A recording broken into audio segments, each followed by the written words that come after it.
শুভ সন্ধ্যা। আমাদের আমন্ত্রণে সাড়া দিয়ে আজকে আপনারা যারা অনলাইনে উপস্থিত হয়েছেন আপনাদের সকলকে ধন্যবাদ জানাই। আমাদের সংগঠন organisation for Toronto international mother language day monument inc, যা কিনা OTIMLD ইনক, অনেকদিন ধরে চাচ্ছিলাম যে আপনাদের সামনে উপস্থিত হব। অপেক্ষা করছিলাম আন্তর্জাতিক মাতৃভাষা দিবস সৌধ নির্মাণের কাজটি শেষ হবার। বর্তমান কোভিড-19 মহামারী, আমাদের শহরের বিশেষ স্বাস্থ্যবিধি আইন, বৈরী আবহাওয়া, কনকনে শীত সবকিছু মিলে আমাদের নির্মাণ কাজ সম্পন্ন হতে দেরি হয়েছে কিছুটা। সুতরাং আমাদেরও দেরি হল। নির্মাণ কাজ শেষ হলেও সিটির বিভিন্ন ফর্মালিটিস এখনো বাকি আছে। সকল ফর্মালিটিস শেষে এই সৌধ শতভাগ সিটি অফ টরন্টো প্রপার্টি। প্রথমত, টরন্টোতে একটি স্থায়ী আন্তর্জাতিক মাতৃভাষা দিবস সৌধ, যাকে আমরা বাঙালিরা বরাবর শহীদ মিনার বলে আসছি, সেই শহীদ মিনার করার জন্য কয়েক যুগ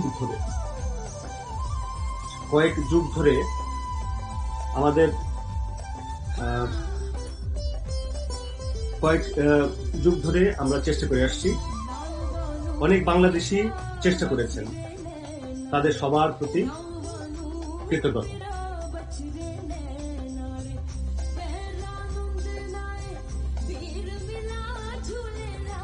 আমরা আমাদের অগ্রজদের অনুসরণ করে যাত্রা শুরু করেছিলাম।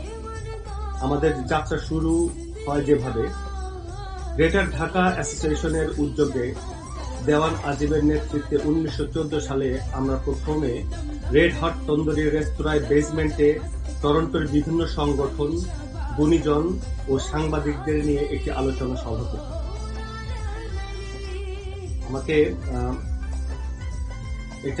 করি। সেই আলোচনা থেকে জ্যানেট ডেভিসের সহযোগিতায় ইস্ট ইয়র্ক সিভিক হলে কয়েক দফা মিটিং এবং বিস্তারিত আলোচনা শেষে 7 সদস্যের একটি কমিটি করা হয় এবং কমিটির একটি সাংগঠনিক রূপ দেওয়া হয়। OTIMLD নামের এই সংগঠনটি রেজিস্ট্রেশন করা হয়। সেই সময় ব্যারিস্টার চয়নিকা দত্ত তার নিজের অর্থে আমাদের সংগঠন OTIMLD রেজিস্ট্রেশন করে দেন। তখন জেনেট ডেভিস ছিলেন ওই এলাকার সিটি কাউন্সিলর। তিনি আন্তর্জাতিক মাতৃভাষা দিবস সৌধের জন্য ডেন্টোনিয়া পার্কে অনুমোদন না পেলে পরে টেইলর ক্রিক পার্কের প্রস্তাবিত জায়গায় সরকারিভাবে আন্তর্জাতিক মাতৃভাষা দিবস সৌধ নির্মাণের জন্য বরাদ্দ করা হয় এবং আমাদের সংগঠন সরকারি যাবতীয় আনুষঙ্গিক নিয়ম কানুন মেনে অগ্রসর হতে থাকে। দিনের পর দিন সিটির নিয়ম অনুযায়ী বিভিন্ন ডিপার্টমেন্টের সাথে যোগাযোগ, প্রয়োজনীয় তথ্য সংগ্রহ ও প্রদান, নকশা নির্বাচন ইত্যাদি কাজ এগিয়ে চলতে থাকে দীর্ঘদিন। 1918 সালে ফেব্রুয়ারি মাসে টরন্টো সিটি মেয়র জন টরি সিটি হলে আনুষ্ঠানিকভাবে আন্তর্জাতিক মাতৃভাষা দিবস ঘোষণা করেন। সেখানে আমাদের কমিউনিটির অনেকে উপস্থিত ছিলেন। এরপর 7 জনের কমিটি থেকে জনাব শামসুল আলম, আহাদ খন্দকার এবং জয়ন্ত সিনহা নেতৃত্বে 21 জনের কমিটি করে আমাদের কার্যক্রম চলতে থাকে।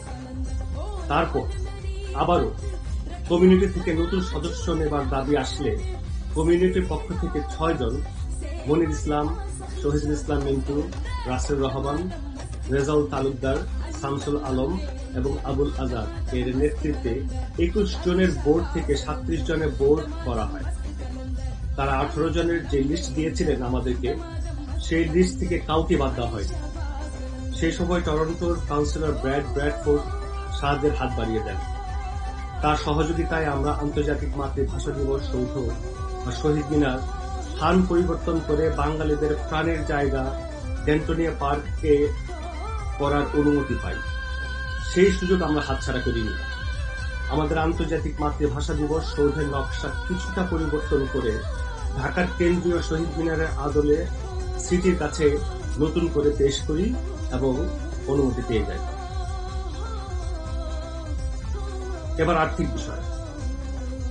আমরা আমাদের সংগঠন বিগত বছরগুলোতে টরন্টো শহরের বাইরে বিভিন্ন অনুষ্ঠানে গিয়ে অর্থের জন্য অনুদানের জন্য অনুরোধ করেছি, ভিক্ষা করেছি, প্রচার করেছি, সোশ্যাল মিডিয়া, নিউজ মিডিয়া, আমাদের ওয়েবসাইটে ব্যক্তিগতভাবে আমরা অর্থের জন্য ছুটে বেরিয়েছি। আমাদের অনুরোধে অনুপ্রাণিত হয়ে ছোট ছোট বাচ্চারা পর্যন্ত $20, $50 করে তাদের টিফিন মানি থেকে দিয়েছেন, সামর্থ্য অনুযায়ী দিয়েছেন।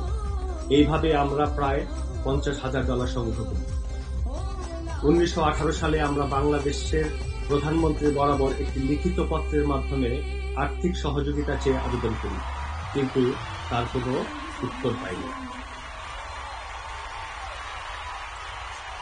পরবর্তীতে আবারও 2019 সালে টরন্টোর কনসুলেট জেনারেলের মাধ্যমে $1 লক্ষ জন্য বাংলাদেশ সরকারের কাছে আবেদন করি। সেখানেও তেমন কোনো সাড়া পাইনি। আমরা 22 সেপ্টেম্বর 2019 সালে নতুন বোর্ড নিয়ে ফান্ড রেজিং ডিনারের আয়োজন করি।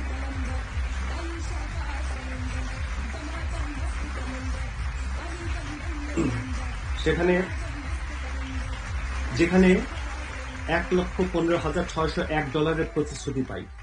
সেই প্রতিশ্রুতির বিপরীতে আমরা মোট $51,101 সংগ্রহ করতে সক্ষম হই। আমাদের প্রকল্পের জন্য প্রয়োজনীয় অর্থ সংগ্রহ না হওয়ায় আমরা আবারও বাকি অর্থ সংগ্রহের জন্য কাজ শুরু করি। আমরা কখনো বোর্ডের অনেকে মিলে বিভিন্ন জনের কাছে গিয়েছি, ব্যক্তিগত পর্যায়ে গিয়েছি, পাশাপাশি গো ফান্ডিং এর মাধ্যমে অর্থ সংগ্রহ করেছি। এর জন্য আমি বিশেষভাবে আমাদের সংগঠনের চেয়ারপারসন ব্যারিস্টার চয়নিকা দত্তকে